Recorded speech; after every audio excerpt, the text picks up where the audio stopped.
우리 에베소서를 저희들이 짧은 시간에 내용들을 다 이렇게 충분히 이렇게 할 수 없어서 참 안타까운 마음이 있지만은 오늘 2시간이 저에게 주어졌기 때문에 4장, 5장을 대충 이렇게 보고 6장은 못 볼 것 같아요. 여러분들이 아마 개인적으로 보시기 바라고요. 우리 오늘 4장, 5장을 살펴보도록 하겠습니다. 우리 먼저 4장 1절부터 3절까지 읽고 나누겠습니다. 자, 함께 읽겠습니다. 시작. 그러므로 주 안에서 갇힌 내가 너희를 권하노니 너희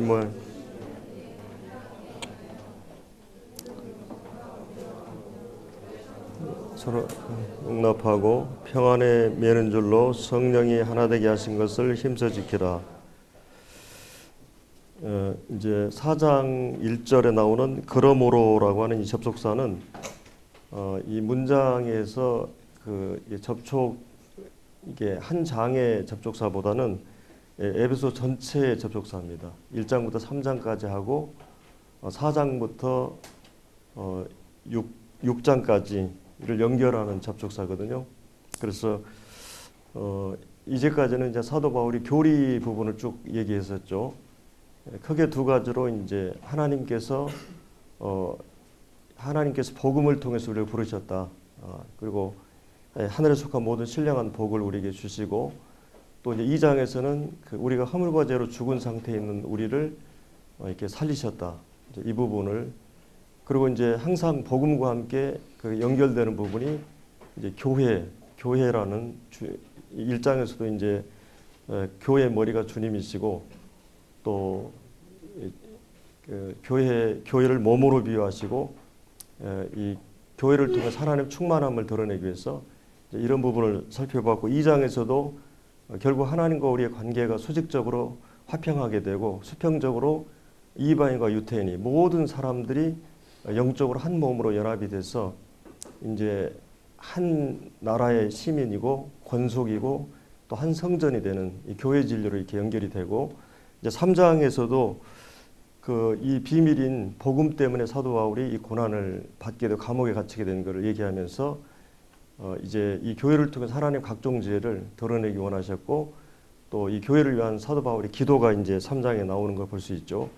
이제 그러고 나서 4장부터 6장까지는 이제 실천적인 그런 부분을 다룹니다. 하나님께서 우리의 몸의 구조를 머리와 몸으로 이렇게 만들어 놓으셨고, 또 이렇게 교리와 실천, 이론과 실제가 항상 있듯이 하나님께서 우리 가운데 행하신 일들, 하나님이 사랑이 어떠한 것을 드러냈다면 이제 그 하나님의 사랑 앞에 우리가 어떻게 이 몸으로, 우리 삶으로 반응하느냐, 이런 부분을 4장부터 이제 다루게 됩니다. 그래서 교리적인 부분은 대부분의 서술문입니다. 이렇게 여러분이 보면 설명하는 식이고, 이렇게 쭉 이런 식이고, 이제 4장부터 6장까지는 그것이 권면식이고 명령적이에요. 실천을 요하기 때문에. 그래서 우리가 의지적으로 반응해야 되는 그런 부분이 이제 4장부터 6장까지 쭉 나오고 있습니다. 이제 그러게 되면서 4장 1절부터 이제 16절까지는 특별히 이제 교회와 관련된 부분을 집중적으로 다룹니다. 특별히 이제 머리와 몸의 관계에서 머리가 몸을 위해서 어떤 일들을 하고, 이런 부분을 쭉 먼저 다룹니다. 교회 진리가 나오고 나서 개인적으로 이 변화되는 부분들을 구체적으로 다루는데, 거기 이제 1절에 보면은 너희가 부르심을 받은 일에 합당하게 행하여. 자, 여기서 합당하다는 말이 이 조화롭다, 어울리다, 이런 말입니다. 우리가 이제 남자가 남자 옷을 입었을 때 어울린다, 우아의 옷이 어울린다. 이 말은 교리와 실천이 잘 균형이 있고 조화롭고 어울릴 때 쓰는 말입니다. 내가 아는 것과 실제 행동하는 것이 잘 어울렸을 때 쓰는 말이거든요. 정말 하나님이 우리가 부르심 받은 하나님의 자녀로서 이 자녀답게 이제 실제 실천할 것에 대한 말씀을 1절에서 해주고 있고, 이제 4장 1절부터 16절까지는 영적인 연합, 우리 교환해 보면 영적인 연합과 성장에 대한 부분을 다루고 있습니다. 우리가 이제 건강한 교회 20가지를 공부하면서 저하고 계속 반복이 되죠. 저는 성경적으로 이제 강해식으로 하고 형제님 주제별로 이렇게 요약을 해서 또 실제적인 성공적인 사례들을 많이 들어서 이렇게 말씀해 주셨고, 저는 원리적으로 이 성경 교리적으로 이렇게 쭉 다루고 있는데, 이제 그 우리가 성장에 대한 부분도 이렇게 어떻게 교회가 성장하고 성장이 얼마나 중요한가, 그리고 이제 이 연합에 대한 부분을 다루는데, 이 사실은 연합의 부분은 제가 에베소 1장 10절에서 그런 얘기했죠. 그 하늘과 땅에 있는 모든 것들이 그리스도 안에서 다시 통일되게 한다.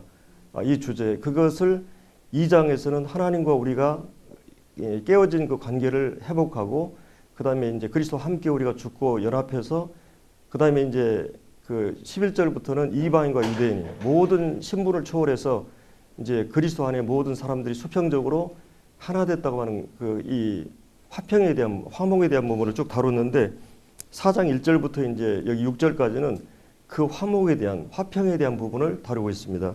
거기 먼저 이제 3절을 보면 평안에 매는 줄로 성령이 하나 되게 하신 것. 자, 그러면 성령이 그 하나 되게 해달라고 기도해요? 하나 되게 하셨어요? 예, 이미 우리는 하나가 되었어요. 이 고린도서 12장 13절을 보면 우리는 다 한 성령을 통해서 한 세례를 받았다. 그러니까 이제 거기서 세례는 이제 몸으로의 세례거든요. 연합되는 걸 얘기하거든요. 그래서 여기서 이제 성령님께서, 자, 그러면 이 연합을 누가 이루셨어요? 예수님이 십자가를 통해서 구속을 완전히 이루셨는데, 이 복음을 깨닫는 자들이 중생하면서 우리가 하나님과 우리의 관계가 회복되고 모든 이 인간관계 회복이 되는 거죠. 자, 성령이 하나 되게 하신 것. 자, 이 영적인 그런 이 연합은 그 일반적인 그런 동창회라든지 뭐 계모임이나 이런 차원의 연합이 아닙니다. 그것은 성령이 우리를 그 예수 그리스도 피로 또 영으로 하나 되게 하셨어요.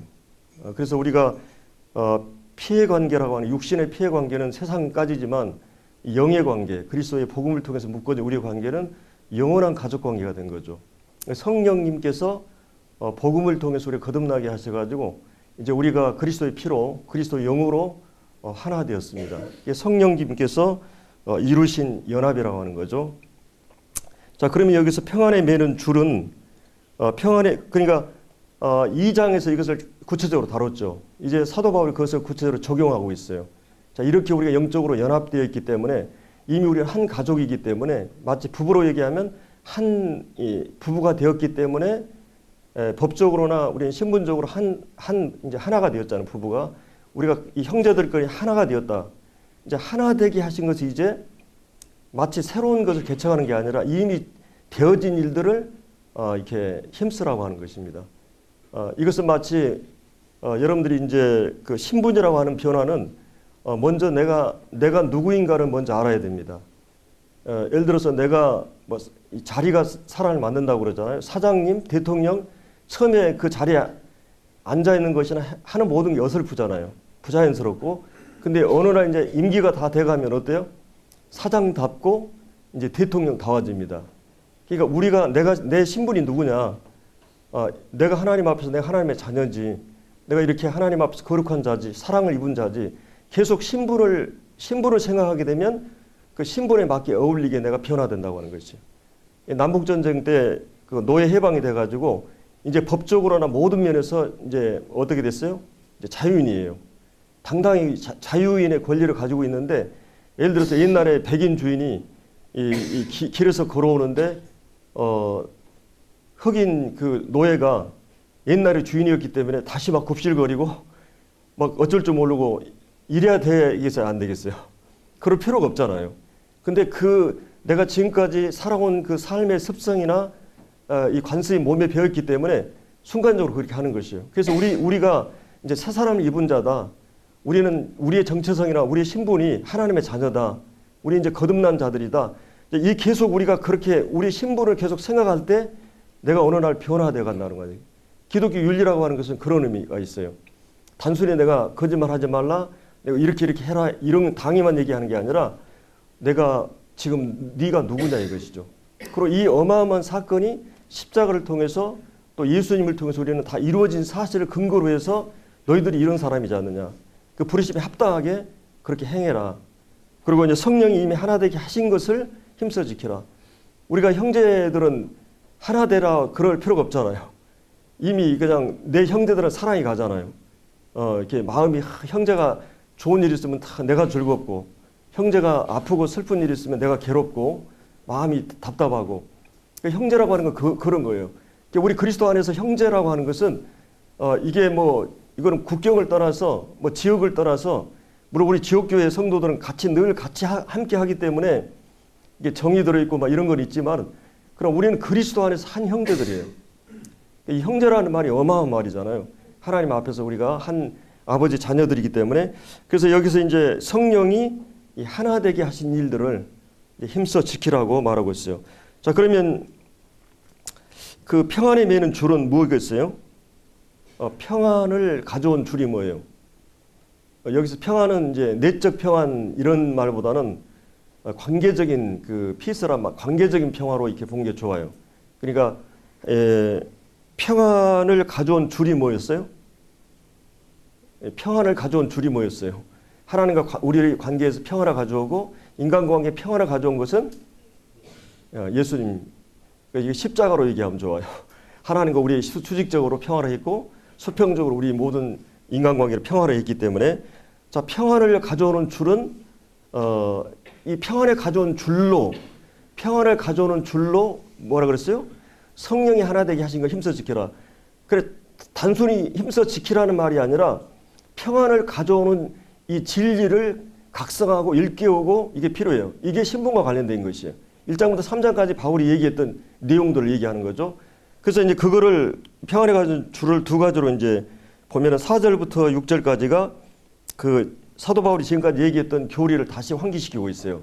그게 이제 교리적인 부분이죠. 몸 하나라는 진리, 성령, 또 너희가 부르심의 한 소망. 이게 이제 성령과 관련된, 5절은 주도, 이 주님 성자와 관련된 주도 한 분, 믿음도 세례도 한 분. 그리고 6절에 이 하나님도 한 분. 그래서 이 하나라는 말이 몇 번 나와요? 7번 나옵니다. 그래서 7 완전 숫자죠. 그래서 이 삼위 하나님, 1장에서는 성부, 성자, 성령 논리적인 순서인데, 이제 여기서는 이제 경험적인 순서로 이 지상에 있는 몸 안에 있는 이 성령과 그다음에 그리스도, 이 아버지 하나님께 나아가죠.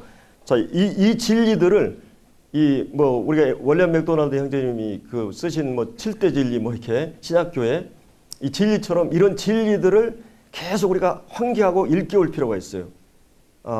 이런 진리는 복음의 진리나 교회 진리에 대해서 일깨울 필요가 있어요. 내가 이 몸이지, 이 몸은 그 사랑할 수밖에 없는 원리를 갖고 있지. 이런 진리에 대해서 깨우치고 아는 것이 또 필요해요. 이게. 그래서 우리가 누구인가를 정체성을 확신하면서 이 진리들을 이제 우리가 그러기 때문에 우리가 이렇게 살아야지 행하는, 항상 이 두 가지가 먼저 그러니까 어떤 일깨움이 있고 또 내 마음에 감동도 있고 이런 거 있어야 되죠. 그리고 구체적으로 우리 의지를 주님 앞에 드리는 그런 부분이 필요합니다. 그래서 이제 이 4절부터 6절까지 부분을 사실을 다루려면은 몸이 하나라고 하는 진리만 해도 1시간 이상 다뤄야 돼요. 이게 여러분이 고린도전서 12장이나 로마서 12장에 보면 이 몸이 하나라고 하는 원리를 은사를 통해서 이 지체의 원리에 대해서 자세하게 또 이 바울이 그 주석을 해서 설명을 해주고 있죠. 그러니까 이런 관련된 말씀이 또 있고, 그 다음에 성령이 한 분이시고, 그래 부르심의 한 소망. 여러분들이 목적이 딱 하나 되면 딱 하나 돼버려요. 이 몸은 하나 되라 말라, 아니 이게 제가 지금 모든 말을 하고 행동하고 제스처하고 이 모든 것이 머리의 통제 아래 있어요. 머리의 통제 아래 있으면 하나 돼버려요. 이런 원리들을 우리는 이 몸을 통해서 알게 되잖아요. 근데 사도 바울은 이런 걸 통해서 교회 진리를 계속 설명해 왔던 거죠. 그래서 여러분들이 어제 축구 어떻게 됐어요? 혹시 아침에 보니까 1대0으로 이겼더라고요. 그러니까 1대0으로 이겼는데 참 기분이 좋잖아요. 우리가 일본하고 축구하면 우리 국민이 하나가 돼야 한대요. 우리가 막 서로 싸우다도 목표가 하나 되면 하나 돼버려. 이게 정치인들이 국민들이 막 이렇게 서로 이렇게 싸우고 그러면은 안보 문제나 이런 걸 들게 되면 딱 하나가 되잖아요. 그래서 우리가 목표가 하나면 딱 하나 됩니다. 그래서 우리가 한 소망으로 부르심을 받았기 때문에 이런 원리라든지 주도 한 분이요. 이 주님이 위격에 있어서 하나님과 사람이 양성이 하나로 하나 인격 안에 공존하는 것은 이게 우리가 설명할 수 없는 부분이죠. 구속을 성취하긴 조건에 있어서 그분이 어떤 조건을 가져야만이 하나님과 인간의 중보자가 되고 우리 구속의 제물이 되고 이런 모든 것을 조건을 갖춘 분이 이제 예수님이에요. 아무도 죄 문제를 위해서 구속을 위해서 이런 죄 없는 분이 오셔야 되기 때문에 이런 이 주도 한 분이라는 말은 그 위격에 있어서나 또 사역에 있어서 어떤 종교에서 구원이 있습니까? 부활, 생명이 있습니까? 이 복음 안에만 이런 게 있죠. 그래서 주도 한 분이시오. 믿음도 여기서 믿음은 믿음 A, B 했을 때 믿음 A에 속하겠어요? B에 속하겠어요? 여기서 믿음 A는 단번에 주신 믿음의 도예요. 믿음 B는 믿음으로 사는 걸 얘기해요. 자, 예를 들어서 A라는 형제, B라는 자매가 참 믿음이 좋다. 그럼 믿음 A를 얘기하는 거, B를 얘기하는 거예요. B죠. 어떤 집사 형제님, 어떤 장로 형님 참 훌륭해. 믿음이 좋다. 그런 것은 그 믿음으로 사는 삶과 관련돼 있죠. 그래서 여기 나오는 그것이 하나 되는 것은 어려워요. 이 수준이나 이런 것은 다 다르기 때문에 그러나 단번에 주신 믿음의 도는 다 하나예요. 구약의 속전이 다 일정. 그래서 여기 믿음도 하나고 세례도 이제 로마서 6장에서 이 세례에 대해서 자세히 설명하죠. 그리스도와 함께 죽고 그리스도와 함께 살아났다고 하는 자 이런 그 진리들을 근거로 해서 우리가 이 하나됨을 해야 됩니다. 하나님 아버지도 이 한 분이시오. 자 이런 교리적인 근거 위에서 이 교리적인 그러니까 사도 바울은 이미 교리를 얘기했지만은 다시 이 진리들을 환기시키면서 실천을 강조해요. 이 문맥 속에다 그냥 도덕적인 윤리만 계속 십계명처럼 얘기하는 게 아니라 어떤 근거를 통해서 우리가 이렇게 살아라고 하는 것이에요. 우리가 누구냐 이것이죠. 이런 1장부터 3장까지 얘기하는 걸 계속 다시 환기하면서 얘기합니다. 자 그리고 평안의 매는 줄은 반드시 이 진리에 근거하고 있어요. 예를 들어서 우리가 세계 연합 WCC 해가지고 막 연합교회 이게 가능합니까? 완전히 자유주의 복음도 예수님도 이 하나님을 인정하지 않는 그런 사람들하고 우리가 하나 될 수 있어요? 절대로 교리 진리를 떠나서 하나 될 수가 없어요. 종교통합운동 이거는 불교가 굉장히 관대하고 이렇게 이해심이 많은 것 같은데 그건 아니에요. 우리는 이 교리들을 근거로 해서 이 진리들을 근거로 해서 하나예요. 이 성령 안에서 진리 안에서 말씀 안에서 하나지 그냥 하나가 아니잖아요. 그렇기 때문에 이런 교리들을 근거로 해서 이 평안을 가져오는 줄이 되고 또 한 가지는 이 성숙을 위해서는 반드시 교리적인 하나가 있어야 돼요. 또 한 가지는 인격적으로 성숙하지 않으면 절대 연합이 이루어지지 않아요. 부부가 하나잖아요. 신분적으로 실제 법적으로는 영적으로는 하나예요. 그러나 실제 경험적으로는 부부들이 하나입니까? 싸우고 막 등 돌리고 막 이러면서 그러면서 우리가 이제 되어가잖아요. 그러니까 2절에 그 말씀 나와요. 인격적인 부분입니다. 모든 겸손과 온유와 오래 참음과 사랑과 서로 용납하고 자 이런 인격적인 성품적인 자질이 전제되지 않으면 이 연합은 경험적으로 이루어지지 않아요. 그러니까 이 교회가 훌륭한 교회다 했을 때는 그 교회는 어떤 교회예요? 교리적으로 이미 다 하나예요. 어떤 지역교회도 하나예요. 이것은 형제관계는 끊어질 수 없는 구원받을 때 다 하나 됐어요. 근데 실제 경험적으로 또 실제적으로 하나 되는 것은 정말 부부 사이가 좋다. 정말 이 가족은 형제들이 의가 좋다. 이 교회는 참 영적으로 사랑이 많다. 이런 모든 말들은 이 자질과 관련된 부분이에요. 근데 이 자질이라고 하는 것은 여러분들이 구원받고 나서 쉽게 하루아침에 딱 부서져가지고 되어지지 않아요. 여러분 일생을 통해서 물론 이제 이것은 심리학자들도 그런 얘기를 하지만 여러분의 성품이나 탁월한 기질이나 이런 것은 개인차가 좀 있어요. 어떤 분은 굉장히 성격이 강해요.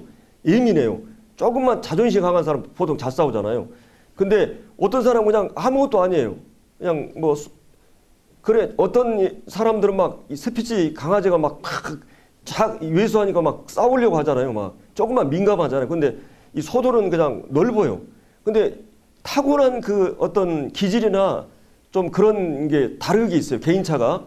그렇기 때문에 근데 이제 여기서 2절에 나오는 여기서 얘기하는 자질이나 이 덕은 주님을 알게 됨으로써 달라지는 인격이에요. 제가 이제 어젠가 얘기했었죠. 우리가 언제 겸손하게 되느냐. 하나님 앞에서 내 주제 파악을 해가면. 주제 파악은 어떻게 하느냐. 심리학자들은 나로부터 출발하는데 나를 어떻게 할 수 있는 게 아니에요. 어떤 객관적인 자나 근거가 있어야 되는데 그게 예수님이고 이 말씀의 거울이에요. 기준이에요. 그 앞에 설 때 내가 누구인가를 알게 되잖아요. 주님 앞에 설 때. 주님을 알아가면 나를 알아가고. 그래서 내가 은혜가 필요한 존재라는 걸 알 때 정말 겸손하게 되고 하나님 앞에서 늘 하나님 앞에 겸비한 마음이 있기 때문에 자기 주장이 없어요. 이게 이제 겸비하다는 말은 빌립보서 2장에 나오죠. 그 빌립보서 2장에서도 갈등 문제를 사도 바울이 다루면서 너희 안에 이 마음을 품으라 이렇게 얘기해요.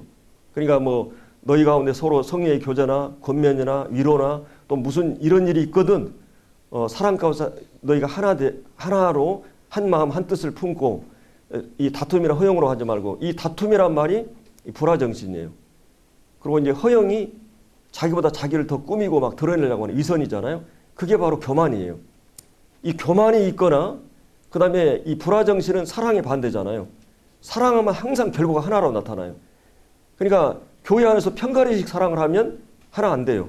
내가 좋아하는 사람 막 좋아하고 이렇게 따로따로 모이게 되면 교회 편가르식 사랑은 사랑이 아니에요. 사랑은 온전하게 하나가 되고 하나를 목표로 하고 하나를 사랑하면 하나로 결과가 나타나. 하나 되지 않는 사랑은 그 성경이 얘기하는 아가페 사랑이 아니에요. 이건 이기적인 사랑이고 세속적인 사랑이에요. 그래서 성경이 얘기하는 사랑은 그런 사랑이 아니에요.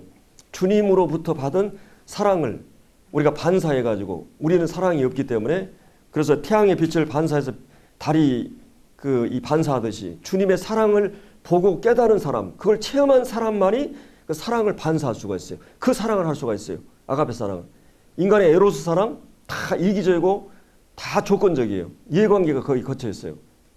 이 필레오 우정 간의 사랑도 그래서 이 주님이 베드로에게 네가 나를 사랑하느냐 했을 때는 이 헬라 원어에 보면 아가페 하느냐 이런 질문이에요.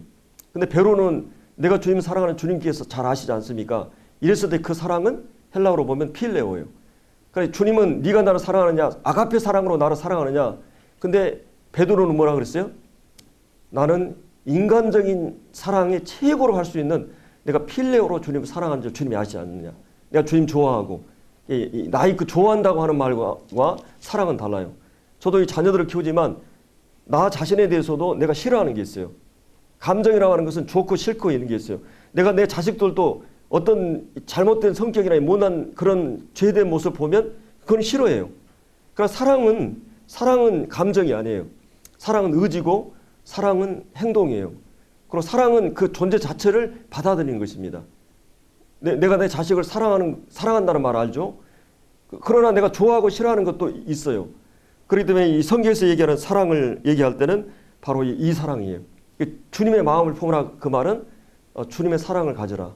주님의 겸손을 가져라. 주님이 모든 그 하나님과 동등한 그런 위치에 있었지만 자기를 비우고 종의 형체를 가지고 죽기까지 복종하셨다. 그래서 이 그리스도의 마음을 품어야만이 그 독사가 알을 품으면 뭐가 나와요? 독사 새끼가 나오죠. 병아리가 알을 품으면 뭐가 나와요? 예, 병아리가 나와요. 예. 여러분이 주님의 마음을 품느냐?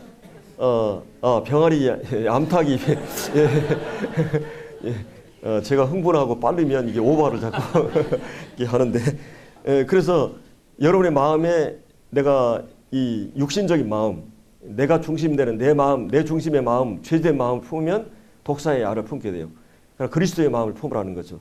주님이 우리를 어떻게 사랑하셨는가 바라보고 주님의 마음을 품게 되면 관계 회복은 하나 되면 이루어지게. 이 겸손에 대해서 이 온유, 겸손과 온유는 쌍둥이 다르죠. 이 온유는 하나님 앞에서 내가 누구인가를 주제 파악할 때 내 주장을 하지 않아요.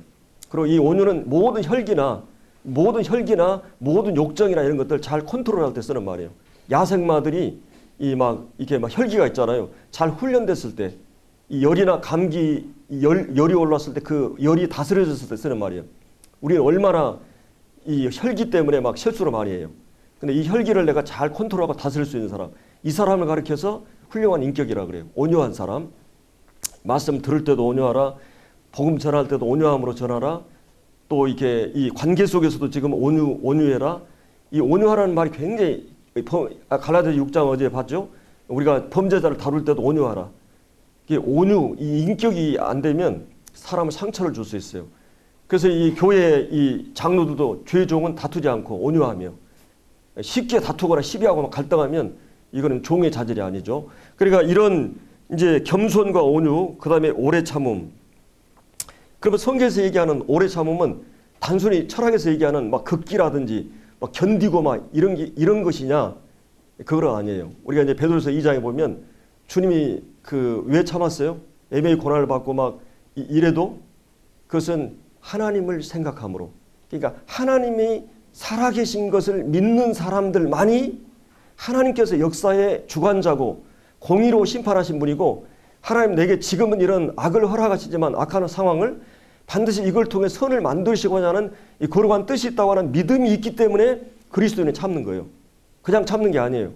하나님이 살아계시고 하나님이 지금은 악이 이긴 것 같고 선이 지는 것 같은데 하나님이 역사의 주관자이기 때문에 주도권을 갖고 있기 때문에 우리의 인격을 다듬기 위해서 허용된 시간들이에요. 다윗이 어떻게 참아요? 요셉이 어떻게 참아요? 하나님이 그와 함께 하시고 하나님이 있다고 믿음이 있기 때문에. 그러니까 믿음이 이 인내를 가져오는 것이에요. 그렇기 때문에 여기서 이제 하나님께 환난 중에도 우리가 즐거워하는데 이 환난은 인내는 연단을. 그래서 왜 우리가 환난 중에도 즐거워할 수 있어요? 우리가 여러 가지 어려운 막 시련이 와도 기쁘게 환영할 수 있습니까?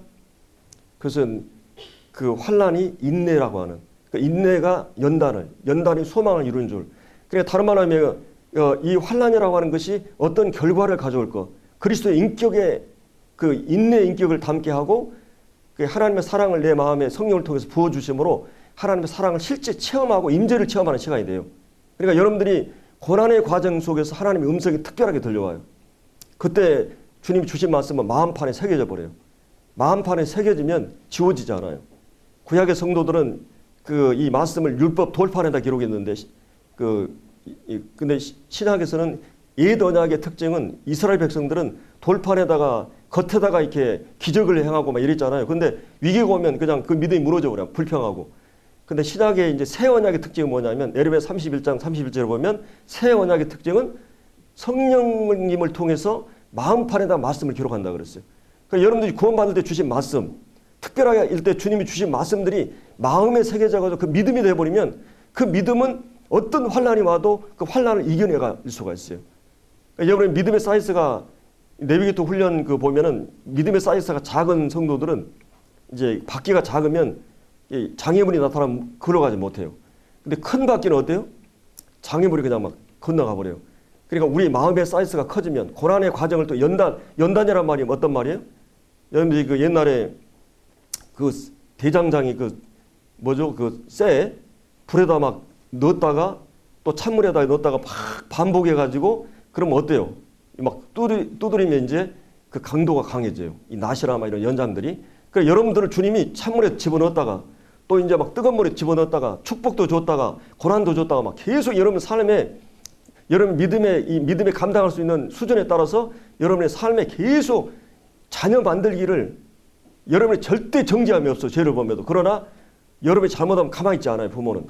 회초를 때리고 그러면서 여러분들을 양육해 가는 것이에요. 하나님의 손에 붙잡혔다.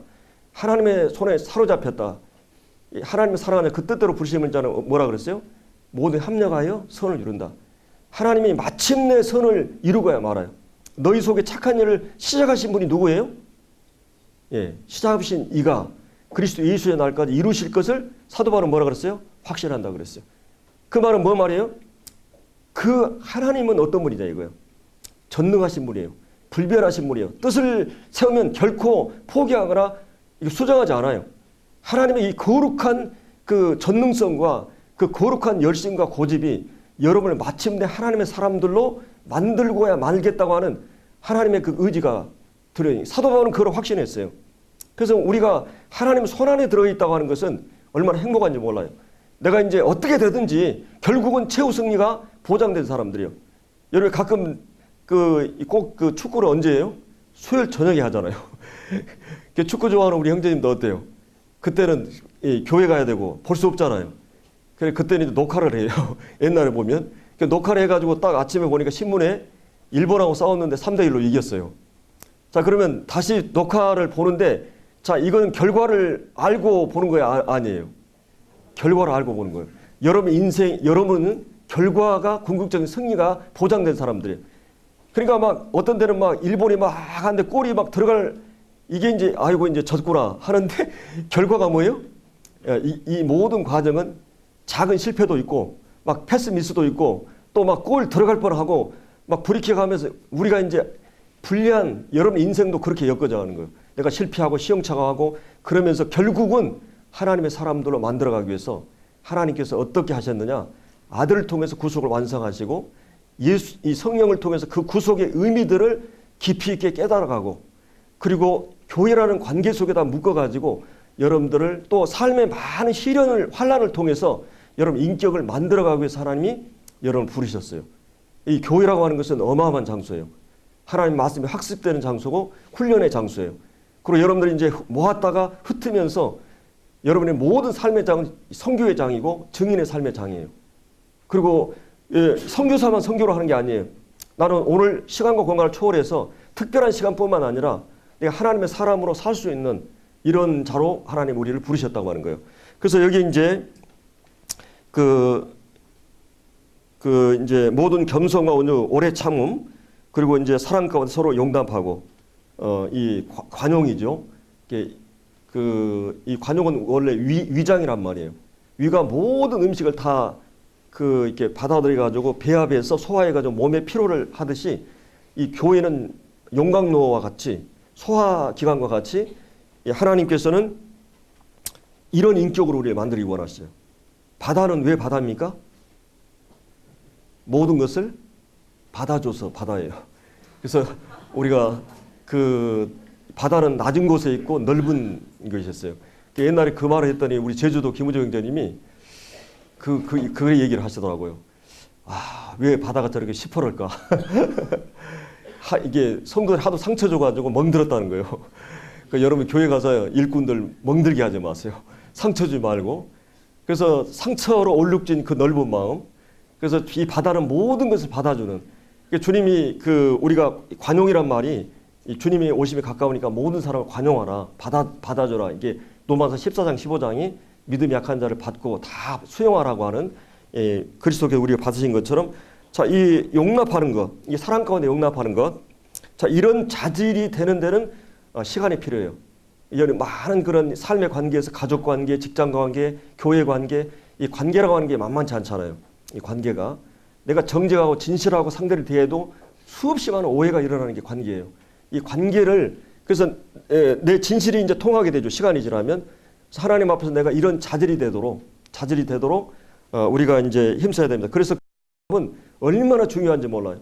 여러분 서인서 이 사도행전 전 성경을 보세요. 서인서마다 보세요. 뭐 빌립보, 고린도, 뭐 골로새, 에베소, 데살로니가 신약 교회 가운데 갈등이 없는 교회가 있었어요? 한번 보세요. 진짜 훌륭한 장로들이 먼저 갈등이 없어야 돼요. 그리고 이 교회 전체가 갈등이 그만큼 줄어드는 교회가 훌륭한 영성과 수준을 갖고 있는 것이죠. 그렇기 때문에 이것은 간단한 문제가 아니에요. 왜냐하면 인간이 그렇게 단순한 존재가 아니에요. 아주 난해하고 복잡합니다. 인간이 예수님한테 그 문제 제기할 때 이 출제 경향이 아주 복잡해요. 이 난이도가 아주 높습니다. 인간은 빼도 박도 못하게 해요. 가이사에게 바쳐야 됩니까? 뭐 하나님께 바쳐야 됩니까? 그리고 이 간음한 중에 잡힌 여인을 돌로 쳐라 그러면 노마법에 뭐다고 이렇게 그 십계명에 또 어긋나도록 다 빼도 박도 못하도록 인간이 굉장히 난해한 존재가 됐어요. 인간이 죄가 들어오면서 그렇게 복잡하고 난해한 존재가 되거든요. 그래 정말 영성이 훌륭한 사람들 단순해져요. 예. 그래서 우리가 이런 인격이 되도록 시간이 몇 시가죠?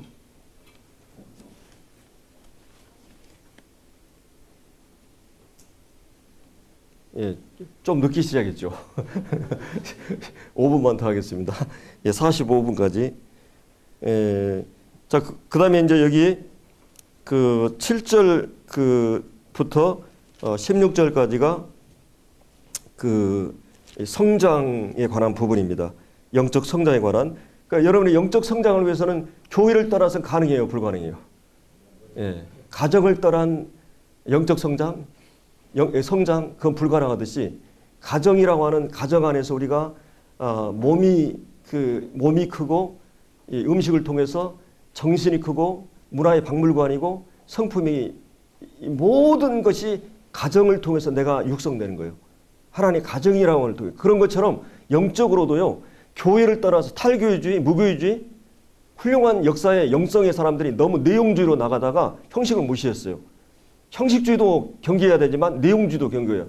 모라베 형제들 이런 형제단들이 얼마나 훌륭한 영성을 갖고 있어서 처음에 구원받고 막 근데 그들이 형식을 무시하고 막 같이 모이면 어떤 절차나 집회도 없어요. 그냥 교제만 위해서 어울리고 이러다가 뒤로는 흩어져 버린 거예요. 역사에 사라져 버립니다. 그렇기 때문에 너무 이거를 그 내용만 강조하다 형식을 무시하면 하나님은 내용을 몸에다 담게 하기 위해서 영혼을 담는 위한 구조로 몸을 주셨어요. 교회는 하나의 몸이에요. 형식이라는 이 교회라는 몸을 통해서 내용을 표현하기 위해서 이 몸이 필요해요. 그리스도가 성육신을 하셨을 때처럼 이제 주님이 교회라는 몸을 제2의 성육신을 통해서 몸을 통해서 모든 주님 안에 은사가 있었어요. 주님 몸으로 계셨을 때 주님 뭐 말씀 전하는 것, 기적 행하는 것, 뭐 돌보는 것 주님이 30가지 은사 다 가지고 있었어요. 주님의 몸 안에. 그런데 이제 교회라고 하는 몸 안에 똑같이 이런 은사들을 우리 각 지체들에게 다 주셨어요. 그리고 하나 되게 하셨고 그리고 그 은사들 줄 뿐만 아니라 하나님의 성품을 예수님이 사랑과 긍휼과 그 거룩하신가 이런 모든 것을 하나님 되심을 예수님의 몸을 통해서 표현하듯이 지금 이제 우리 교회라는 몸을 통해서 몸을 필요로 해요. 귀신도 어떤 사람이 말할 때 그 몸을 필요로 해요. 귀신 영적으로는 안 되기 때문에 하나님도 예수님이라는 몸이 필요했고 교회라는 몸이 필요해요. 지상에는 이제 예수님이 떠나고 나서 여전히 계속 몸이 있어요. 성령이 이 몸 안에 있고 몸을 통해서 하나님의 사역을 수행하세요. 이 몸의 원리는 얼마나 중요한지 몰라요. 이 교회 진리는. 그래서 이 몸을 통해서 하나님의 사랑이 우리 관계에서 사랑과 은혜와 이런 모든 성품들이 교회 안에 보니까 어떻게 저렇게 하나 될 수 있을까? 어떻게 사랑할 수 있을까? 이런 것들을 믿지 않은 사람들이 그걸 통해서 여러분들이 물론 수건 쓰는 것, 내용과 함께 형식이 필요해요. 또 이 만찬 되는 거 다 중요한 진리들이에요.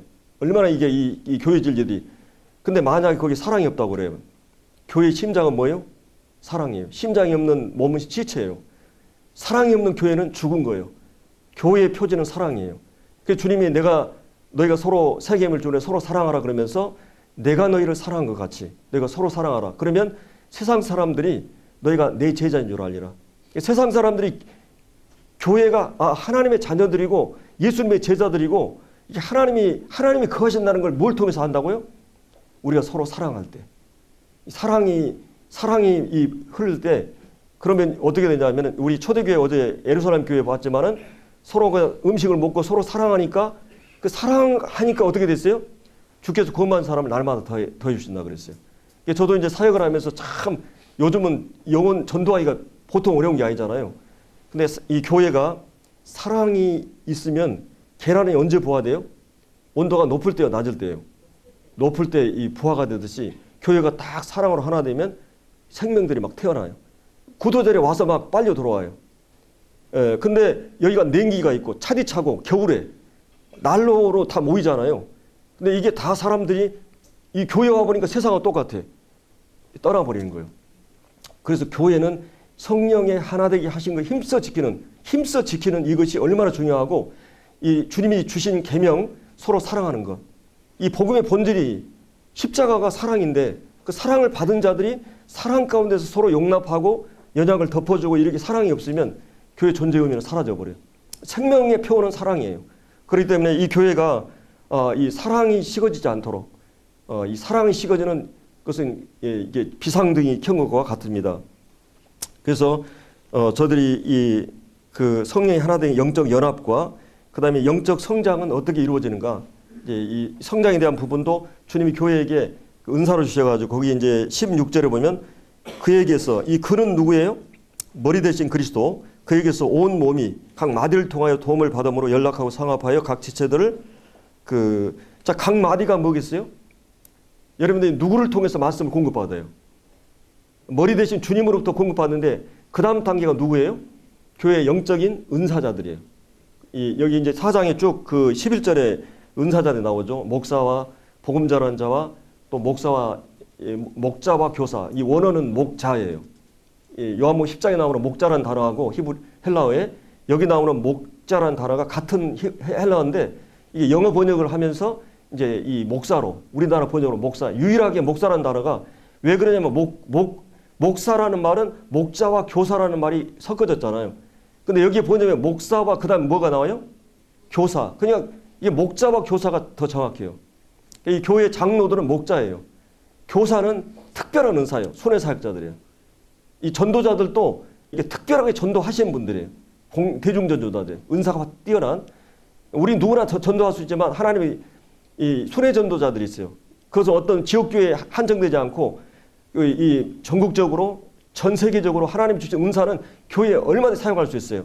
이 한국 문화 자체가 이제 초청하지 않으면 안 되는 문화인데 원래 초대교회는 사도 바울이 필요한 데 가서 다 이 사역을 했어요. 말씀이 필요한데. 그러니까 이 교회는 굶주리지 않아요. 시골에 있다고 경제적으로 어렵다고 이것은 이 일꾼들이 다 순회하면 사역을 하기 때문에 말씀이 전국적으로 고루 전해져야 됩니다. 그렇기 때문에 이 은사들을 통해서 하나님께서 교회에 필요를 공급하셔요. 그래서 이 교회 안에 영적인 그 이 리더들에 대해서 우리가 공부를 했었죠. 그래서 이 교회 안에 이들을 통해서 우리가 영적으로 성장하는 게 얼마나 중요한가. 우리가 이미 연합하는 것, 사역을 수행하는 것 모든 것이 성장과 관련되어 있어요.